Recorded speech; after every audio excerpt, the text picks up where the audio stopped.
plus. Ici Sud Radio. Les Français parlent aux Français. Les carottes sont cuites. Les carottes sont cuites. Sud Radio, Berkoff dans tous ses états. Chassé du pouvoir Manu Militari par l'armée française le 11 avril 2011, à l'issue de l'élection présidentielle contestée de novembre 2010 en Côte d'Ivoire, Laurent Gbagbo, l'ancien président de Côte d'Ivoire, a été accusé de crimes contre l'humanité devant la Cour pénale internationale de La Haye le 5 décembre 2011. Il vient d'être acquitté en début 2019 par cette même Cour internationale, complètement acquitté. Qu'est-ce qui s'est passé ? Sud Radio, Berkoff dans tous ses états. Le face-à-face. Et tout de suite, André Berkoff, on en parle avec votre invité, le journaliste François Mattei, auteur de ce livre « Libre pour la vérité et la justice » qui est justement écrit avec la participation de Laurent Gbagbo. C'est publié aux éditions Max Milo. François Mattei, bonjour. Bonjour. Alors dites-moi, qu'est-ce qui s'est passé ? Vous avez fait ce livre d'ailleurs très passionnant sur... effectivement, né d'entretien avec Laurent Gbagbo dans sa prison, enfin notamment, puisque... Depuis 2012, en prison. 2012, donc ça fait pratiquement 8 ans, 7 ans. Bon. 7 ans. Mais juste, racontez-nous, il y a beaucoup de choses à dire, mais en fait, ce procès a duré donc 6 ans, 7 ans, et vous l'avez suivi, bien sûr, et en fait, qu'est-ce qui s'est passé, et comment on est arrivé de l'inculpation de crimes contre l'humanité? C'est pas rien que crimes contre l'humanité, c'est quelque chose, on l'a fait pour le Rwanda, etc., on l'avait fait pour le Nuremberg, et puis là, acquitté.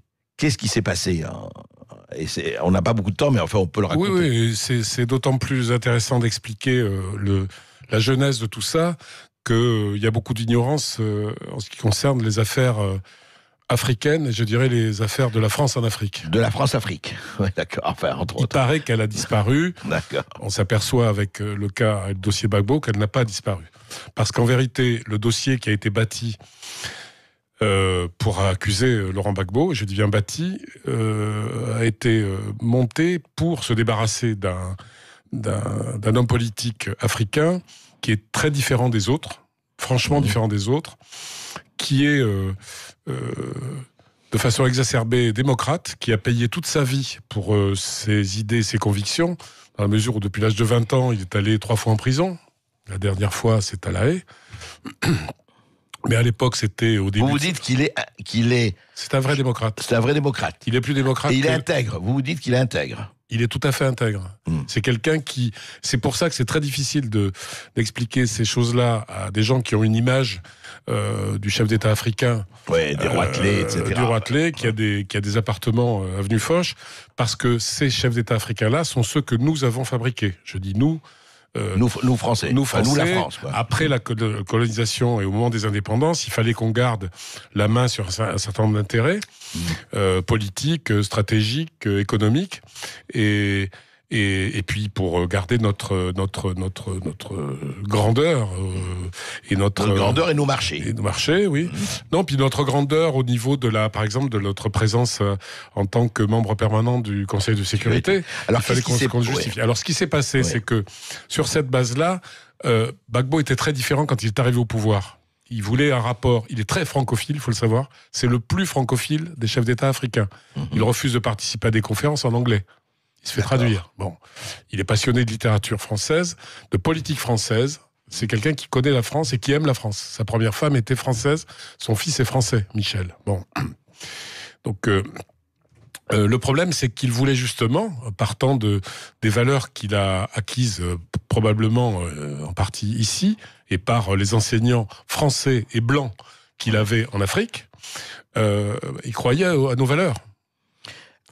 Aux Lumières, à la République. Il croyait à nos valeurs, à la liberté, à l'égalité, à la fraternité. Et alors, qu'est-ce qui s'est passé ? Et ce qui s'est passé, c'est que quand il est arrivé au pouvoir en 2000, on va faire très court, il s'est comporté comme un homme libre, à la tête d'un pays souverain, et croyant qu'il avait les prérogatives d'un chef d'État tel qu'on le conçoit en France. Indépendant, d'un pays indépendant, oui.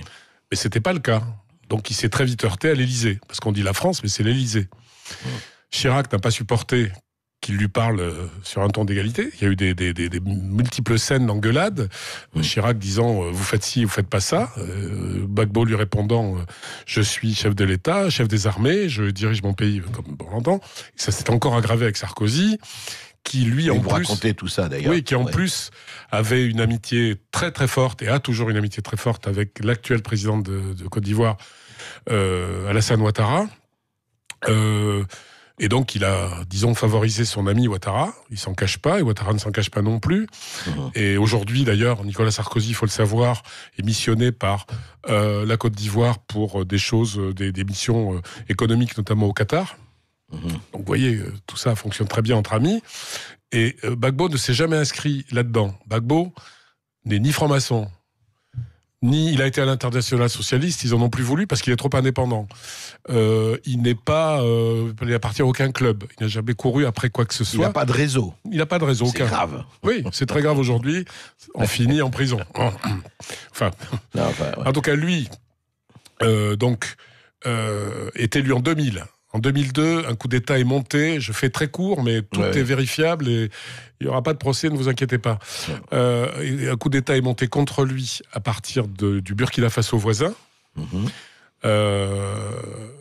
financé par Alassane Ouattara. Il y a des preuves. Et armé et accompagné par des militaires français. Et il y a des preuves. Donc, c'est plus contesté. Donc, le coup d'État se fait. Il y a beaucoup de morts. On parle des morts aujourd'hui des victimes. Les rebelles envahissent le nord du pays, occupent 60% du territoire. Ça a duré 10 ans, cette occupation. Et massacrent tout le monde. Enfin, il y a eu des massacres de masse qui sont tout à fait documentés. Et Gbagbo résiste à ça. Et ensuite, réussit à faire la paix avec les rebelles. Je le signale parce qu'il a fait un nombre incalculable de conférences avec les rebelles. À Accra, à Lomé, à Ouagadougou, à Paris. Bon. Il prend Guillaume Soro, chef des rebelles, comme Premier ministre. Plus démocrate, tu meurs. Et il prend des ministres chez les rebelles. Donc, pour la paix dans son pays. Et il fait une amnistie après ces troubles. Et ensuite, on attend, et la France attend, qu'elle est toujours là dans le jeu, qu'il y ait des élections, de nouvelles élections présidentielles. Elles ont lieu en 2010. On dit que Gbagbo n'en a pas voulu avant, mais c'est un pays qui est plus de la moitié occupé, avec des gens en armes. Donc c'est très difficile. Même pour le recensement, je veux dire, c'est difficile. Donc finalement, elles ont lieu en 2010. Le plan est préparé de longue main pour qu'il dégage. Le résultat est contesté des élections. Alors, on pourrait s'attarder dessus, parce qu'aucun journaliste français n'a vraiment étudié le scrutin. Moi, oui, et d'autres, quelques-uns, oui. Mais... Vous parlez sous votre responsabilité, François. Oui. Gbagbo a gagné les élections. Et l'ONU a décidé que non. Parce que je ne connais pas de pays où c'est l'ONU qui prend la place du Conseil constitutionnel pour valider le parce qu'il a trouvé, l'ONU a trouvé que les élections étaient truquées, que les scrutins étaient truqués, etc. Enfin, j'imagine. Il y avait un plan. On parle de plan. On reproche à Gbagbo d'avoir ourdi un plan pour rester au pouvoir. La vérité, c'est qu'il y a eu un plan pour le chasser du pouvoir. Alors, donc, l'ONU s'oppose à ça et il est dégagé, c'est ça? Alors, non, il résiste. Il reste au palais. Il y a donc 2 présidents. À partir de novembre 2010. Il ne voulait pas quitter le palais, etc. Il demande un recomptage des voix dans une allocution qui est celle des vœux de 2010-2011. Et on lui refuse. Ouattara refuse. L'ONU refuse. Et on apprend d'ailleurs, je l'ai dit dans le livre, mais peu de gens en ont parlé, que l'ONU a fait détruire tout le matériel des scrutins. C'est-à-dire les bulletins. Oui. Les bulletins, c'est curieux dans une élection, et encore plus dans une élection où il y a un litige. Je rappelle qu'au même moment, à la même époque, il y a le même litige en Haïti, et que finalement, après recomptage des voix, c'est le 3e qui gagne l'élection. Bien. Alors donc, refusé comptage. Donc là, Sarkozy se fâche. Je ne sais plus, je crois que c'est le fait-on du dissident, du président. Donc on le présente d'abord comme quelqu'un qui a perdu les élections, qui a pas mangé les petits-enfants, mais presque, qui a tué beaucoup de gens. C'est là où les crimes contre l'humanité, on dit il est coupable d'atrocités, etc. Et pour avoir résisté, il a créé un désordre qui a engendré, etc. On oublie toute la partie adverse qui a massacré. Donc, on le transfère d'abord dans une prison dans le nord du pays ou dans une maison, une cabane, sans voir le jour pendant 8 mois. Il a failli mourir. Et finalement, on le transfère de façon tout à fait illégale à La Haye. Illégale parce que, c'est une cour d'appel à Abidjan qui aurait dû décider de son transfert. 2, à l'époque... Peut-être que ça aurait été mieux qu'on les transférait, non ? Est-ce qu'il ne risquait pas la mort ? Ça lui a sauvé la vie. C'est ça. Ouais. Et je le lui ai dit. Ouais. Donc il est transféré à la Cour pénale internationale. Oui, mais en plus, il faut savoir que la Côte d'Ivoire n'avait pas signé le statut de Rome qui crée la Cour pénale internationale, donc c'est tout à fait illégal. D'accord. Donc, il est transféré en catimini et il arrive en fin novembre 2011, et il passe le 5 décembre comme première comparution, et la première chose qu'il dit, je suis là, on ira jusqu'au bout.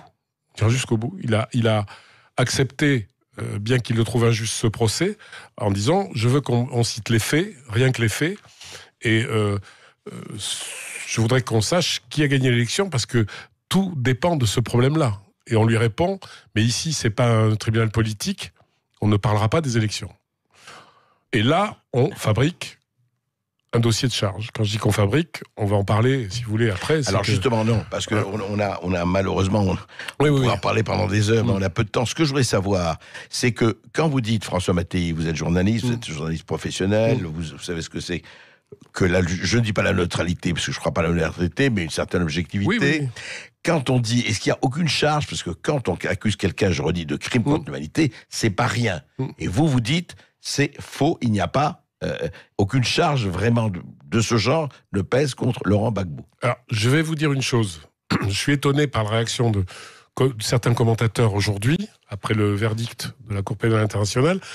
Certains, parce qu'ils voulaient être du côté du vainqueur, étaient contents qu'il soit à la CPI. Aujourd'hui, on discute d'un jugement que moi, je ne discuterai pas. Parce que la Cour pénale internationale, après 8 ans d'instruction et de procès, et d'enquête, avec des moyens colossaux, payés par d'ailleurs les contribuables français en partie, a décidé qu'il n'y avait aucune charge. Je m'en tiens à cela. Oui, enfin, ils ont jugé. Et là, aujourd'hui, est-ce que, juste un mot, est-ce que ça arrête toute poursuite, ou il y a encore, qu'est-ce qui va se passer là, à partir du moment de cette décision, et qui effectivement est importante, et votre livre qui est vraiment très instructif. Elle est historique, parce que un Africain noir qui est acquitté après ce que Gbagbo considère comme non pas comme un procès, mais comme un combat politique, la continuation de son combat politique, par la justice internationale. Mais enfin, bon... et qu'est-ce qui peut se passer maintenant ? C'est une grande victoire pour l'Afrique. Ouais. Et pour lui, en tout cas. Pour lui, pour l'Afrique. Et dites-vous bien qu'il a acquis une stature... Les gens seront étonnés quand il va rentrer en Côte d'Ivoire, qui peut être légale de celle de Mandela. Si ça choque, les gens verront ce qui va se passer. Alors écoutez, ça on suivra avec vous. Juste un mot, qu'est-ce qui se passe très concrètement, techniquement ? Est-ce qu'il est libérable tout de suite ou pas tout de suite ? Alors il est libérable immédiatement. Il se trouve que la procureure, Madame Bensouda, qui a trafiqué le dossier, je le dis ici, il y a de nombreux exemples. Ce procès a été très long, il y avait des faux témoins, il y avait des témoins qui sont venus à charge, qui ont défendu Gbagbo, ça faisait désordre, il y a des morts qui sont venus témoigner, qu'on a reconnus, on a dit mais ils sont morts, bon voilà. Il y a eu énormément de choses vraiment troublantes qui ont tourné à la confusion de l'accusation, au point que ils devaient produire l'accusation 138 témoins, ils se sont arrêtés à 82 parce que ça tournait à la catastrophe. Juste un mot, donc il va rentrer en Côte d'Ivoire. Oui, bien sûr. Eh bien, écoutez, lisez ce livre, parce que ce livre enseigne sur véritablement ce qui se passe, non seulement en Afrique, en Côte d'Ivoire, mais aussi avec des rapports sur la France. C'est un livre très, très instructif. Et ce livre est signé François Mattei, donc journaliste qui était notre invité aujourd'hui. Merci à vous, François Mattei. Je rappelle la référence de votre livre, Libre pour la vérité et la justice. C'est écrit avec la participation de Laurent Gbagbo, publié aux éditions Max Milo. Merci à vous. Merci à vous également, André Berkoff. On se retrouve demain à midi dans Tout vous êtes en direct sur Sud Radio. À suivre, Les Clés d'une vie avec Jacques Pessis. Excellente journée à vous sur Sud Radio.